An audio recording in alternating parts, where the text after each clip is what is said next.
Sri Sachidananda Sadguru Sainath Maharaj Ki Jai. Sri Sai SATCHARITRA, an Insight. Episode 164. My humble prostrations at the lotus feet of our Sadguru Sai. By the divine grace of Sai, an attempt has been made to translate the gist of the divine discourse of Sri Ramanathan brother telecasted in Sai TV. This is purely done to share the glory of Sai and his divine teachings with more insight to the aspirants. Om Gurur Brahma Gurur Vishnuhu Gurur Devo Maheshwaraha Guru Sakshat Parabrahmam Tasmai Shri Gurave Namaha. In the previous episode, we heeded to the desire of Megha to worship Lord Sainath Maharaj as Lord Shiva. In continuation to that, we have a fascinating Leela to listen.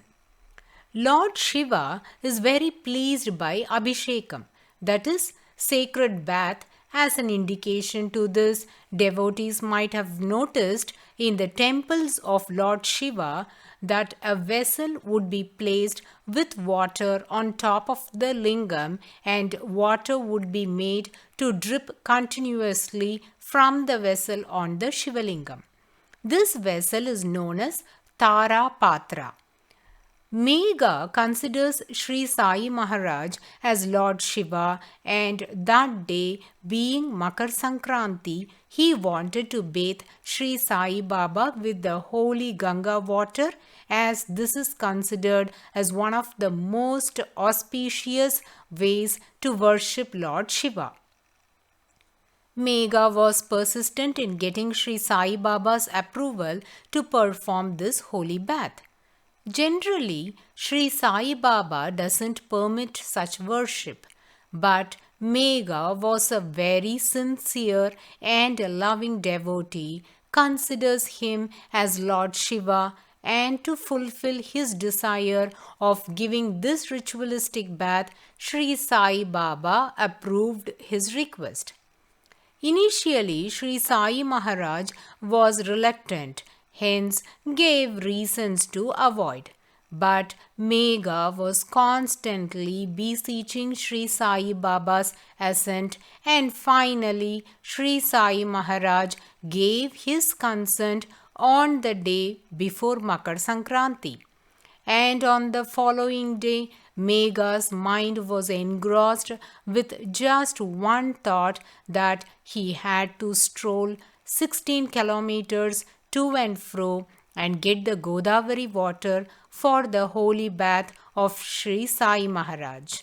So he woke up before dawn, and with no footwear or an umbrella to ward off the scorching sun, he began to walk towards the banks of the river Godavari, which is considered as holy Ganga for bringing the water. He brought the sacred water and kept it in the wide-mouthed copper pot ready for the holy bath.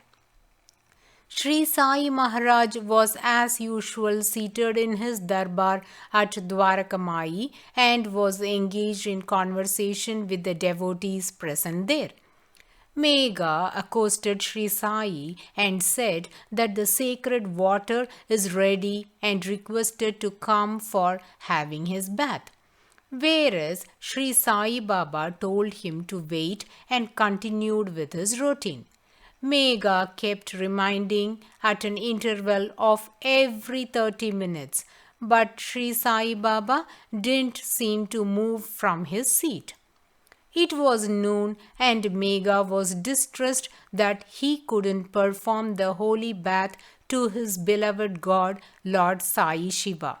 So now he pestered Sri Sai Maharaj to come before long for taking the bath. Then Sri Sai Baba got up from his asan. Even now he was trying to persuade Megha by saying, I do not wish to bathe in the Godavari waters. Why does a fakir like me want Ganga water? Relieve me from this ritual." But Megha said, "Baba, I know you are Lord Shiva, and you cannot give me excuses to not get bathed in the holy Ganga, which is very dear to you. Hence, I beseech you to please accept my worship." Now, Sri Sai Maharaj spoke thus: "Megha, then at least listen to me and do this favor. Out of all the limbs, the head is the most important. Pour a little water on it, and it is as good as having a full bath." Megha also agreed to this. Baba sat on a small stool, removed his headdress, bent his head forward, and told Megha to pour the water on his head. Megha was extremely joyful because he had been worshipping his Lord Sai Shankar with bilva leaves but never got a blessing to give him the holy bath with the sacred waters of Godavari. But today his dreams are coming true. He lifted the copper pot filled with water and shouting, "Har Ganga!" poured it on the whole body of Lord Shiva. The Guru's decree was to pour the water only on the head, but the love of Megha upon his God was overwhelming that he poured it on the entire body. He was so happy that his Lord Sai Shankar was given a complete bath and placed the empty copper pot on the ground, and when he looked at Sri Sai Maharaj, he was awestruck to see that only the head was wet, but there was no water on any of the parts in the body or even a drop of water on the robe worn by Sri Sai Maharaj. Through this enthralling divine sport, we can perceive that Sri Sai Baba revealed two significant insights. What are they? Firstly, if Sri Sai Maharaj's body would have got wet, then Megha will have to face the sin of violating the instructions of the Guru, as he emptied the entire pot of water on the body of the Guru owing to his joy and devotion for Lord Sai Shiva. Whereas the most compassionate Sri Sai Baba made the water to flow only on his head and stopped it from reaching his body, saving Megha from the sin. This is a Leela exhibited by Sri Sai Maharaj out of benevolence for Megha. Devotees, by observing the actions of the great master, our simple mind can only perceive one or two reasons, whereas the Sadguru's actions are unfathomable, and that will be appropriate for all circumstances and time. Megha was greatly devoted to Lord Shiva, and he was also blessed to see Lord Sainath manifesting on the Shivalingam at the Lord Shiva temple at Kedgon, and this incident brought a big change in the attitude of Megha, and from then he considered Sri Sai Maharaj as his Gangadhar. It is very important to strengthen this faith of Megha, and Sri Sai Maharaj as a Sadguru took this greatest responsibility and played this divine sport to reinforce that his devotees' belief was real. Devotees, what an amazing Leela this is! Just ponder upon it. This reveals the mercy of Lord Sainath upon Megha. As Lord Shiva holds the sacred Ganga on his matted hair, so did Lord Sai Baba, by accepting the holy water poured by Megha, to just wet his head and not his body. Many of you might be familiar with the story of the sacred Ganga descending to earth by heeding to the intense prayers of sage Bhagirath. Let us quickly recall the same now. Sage Bhagirath's ancestors had earned the wrath of sage Kapila and he reduced them to ashes. Hence, they were denied entering the realms of the netherworld. The only way to do this was to get their ashes washed by the holy Ganga. So, he performed severe penance. Mother Ganga, pleased with his penance, appeared in front of him and asked the reason behind his call. After heeding to his request, she agreed to descend on earth, but said the force of her descent would plunge her from the heavens through the earth and into the netherworld. Her force can be controlled only by Lord Shiva. Thus, the Lord held her on his matted locks and descends her on earth with diminished intensity. Therefore, he got the name Gangadhara.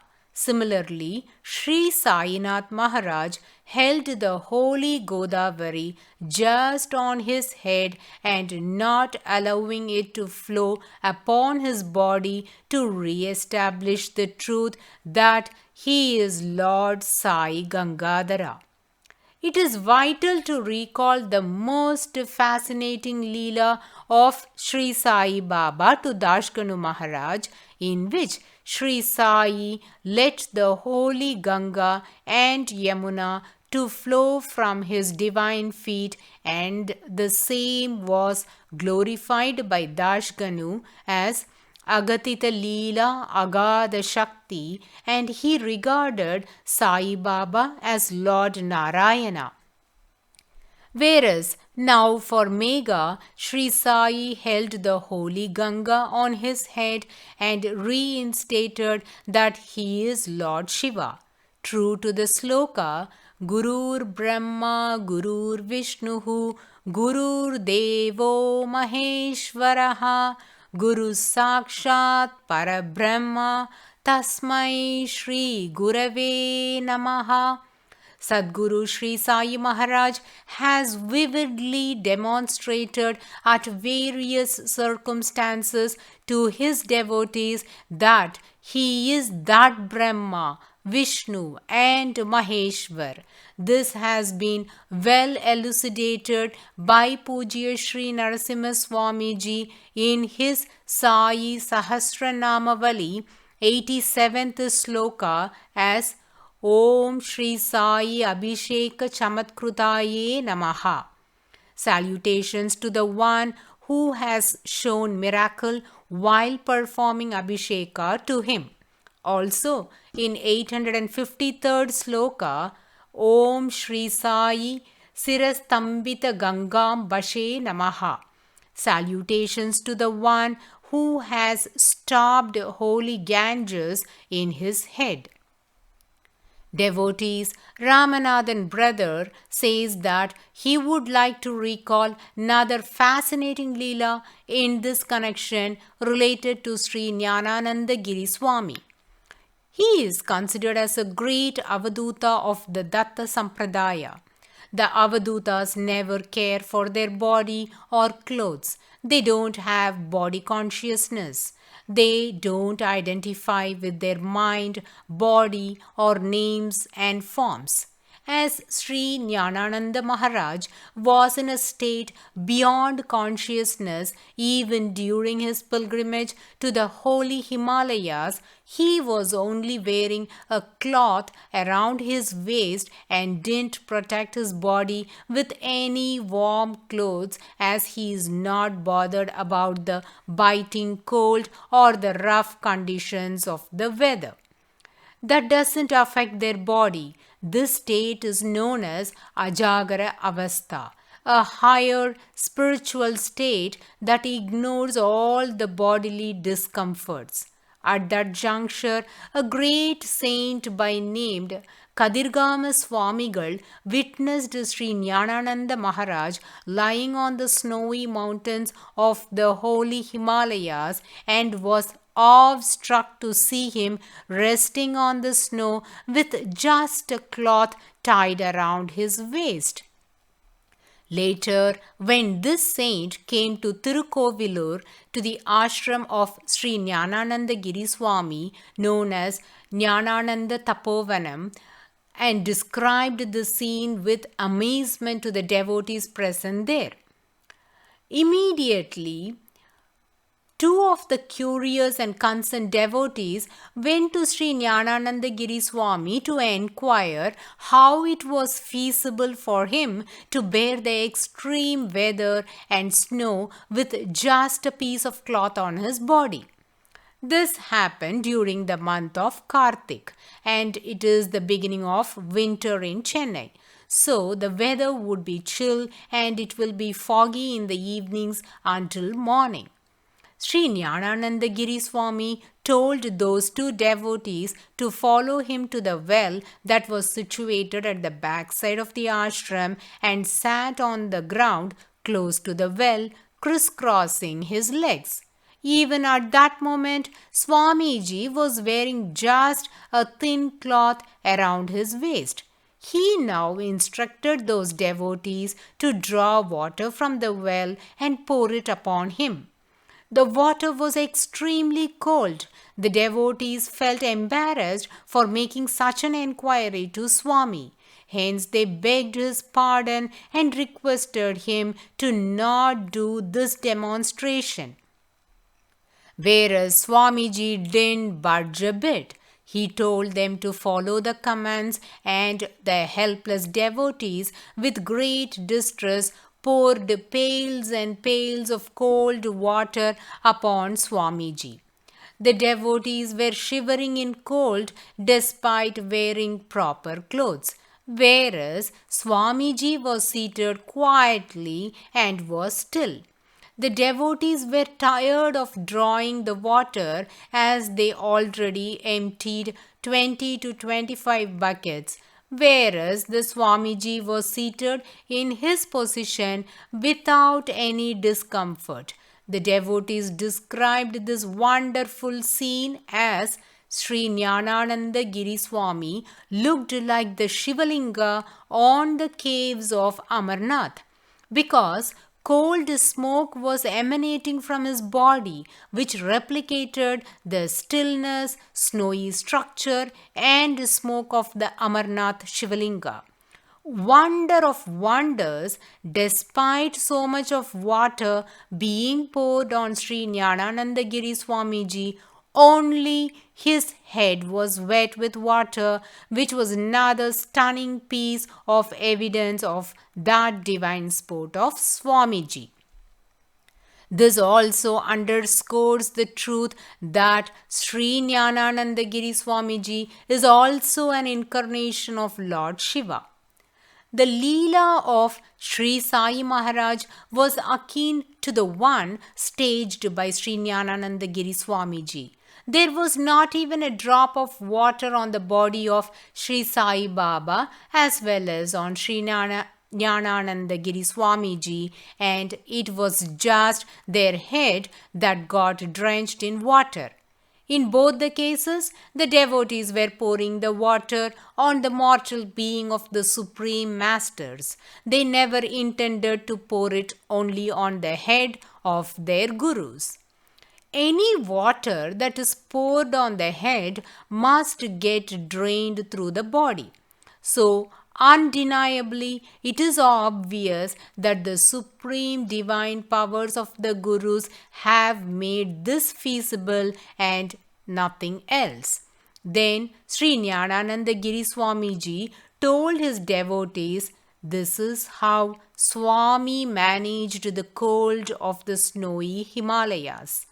Avadutas address themselves not by using the terms I or me. Instead, they address as this.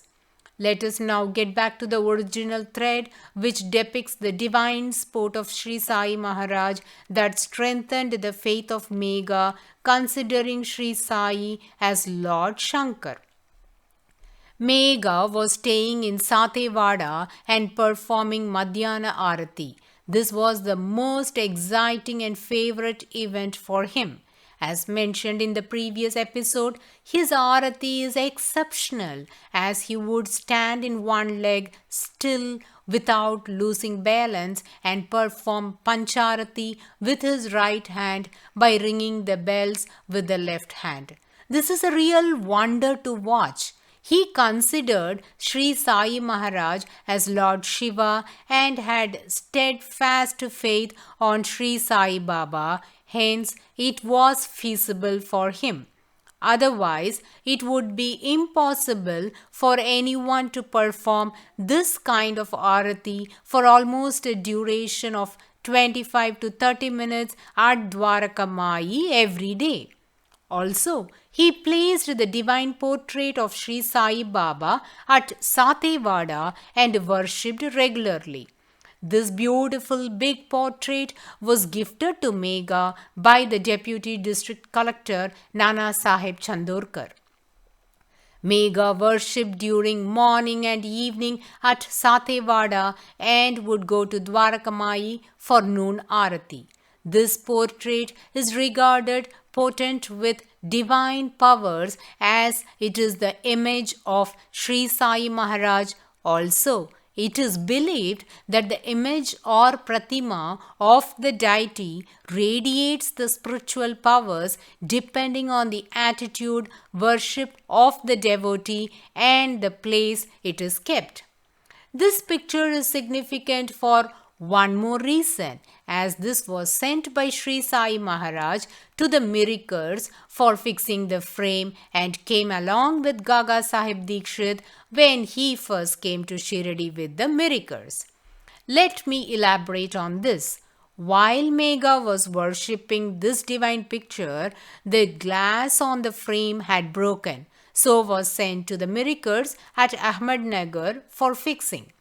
When Gaga Sahib Dikshit was stationed at Miriker's house and waiting for a suitable person to accompany him to Shirdi, that being his first visit, at that moment Bala Sahib Mirikar showed this portrait to Gaga Sahib Dikshit as it was repaired and ready to be sent to Shirdi, and said, "This is Sri Sai Maharaj and you are going to carry this back to Shirdi."